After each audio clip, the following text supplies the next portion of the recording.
As we continued the production, I had the issue of casting for the character of Tanaka.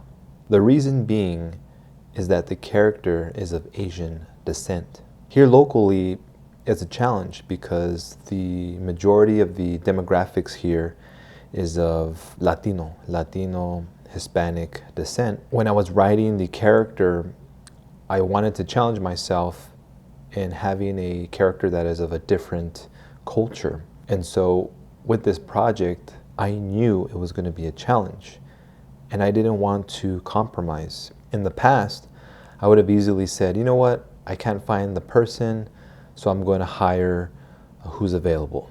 That problem, that issue of casting this character just loomed over my head during the month of January and the early month of February. But I knew I would find the actor for the part. It was the second Saturday of January and the crew had arrived early to set up. What astonished me was all the elaborate gear, all the equipment.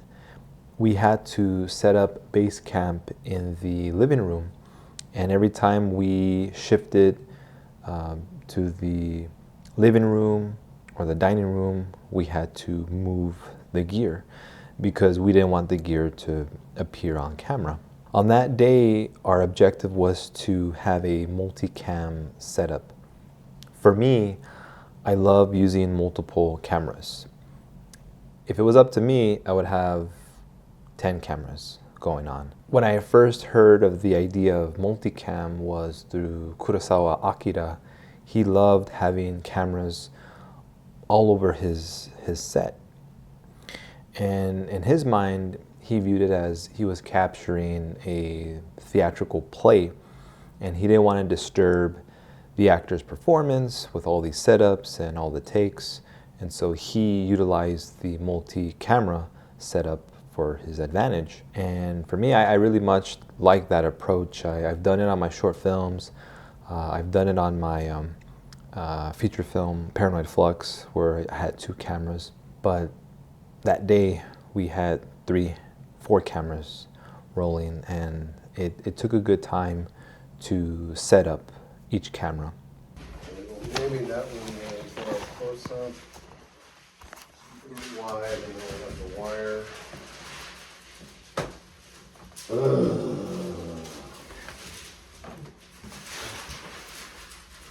Yeah, that should be out of.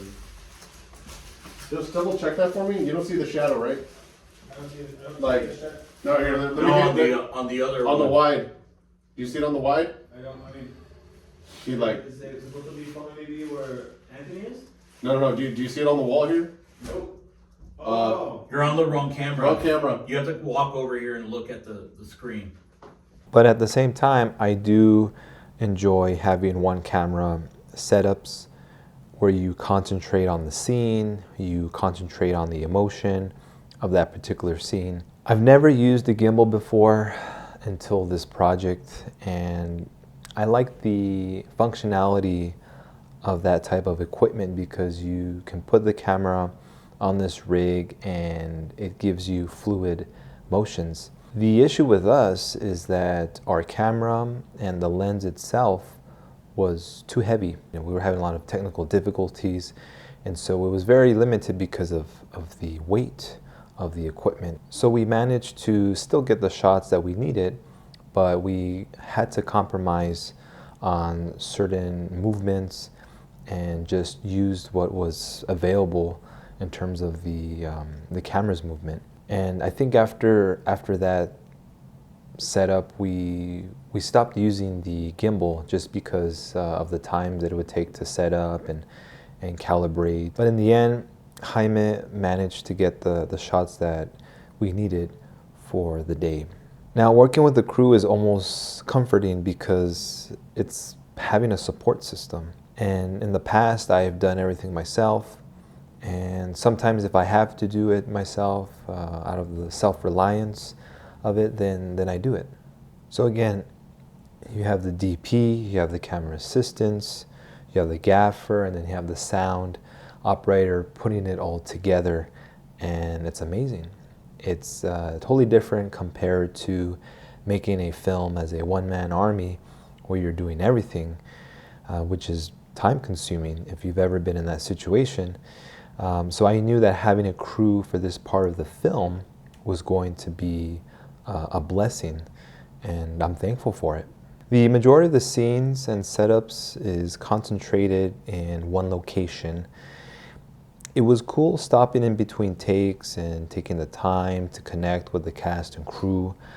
And I think that's very important as a filmmaker, is you need to know your team. You can't just go in there and not talk to them, and you gotta build that rapport with everyone. And you got to build that confidence, you got to build that routine.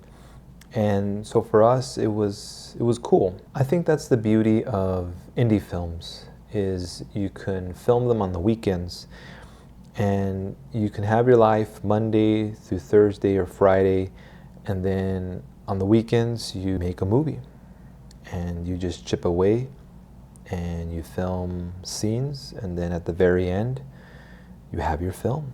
As we were getting into February, the temperature was changing, a lot of things were happening.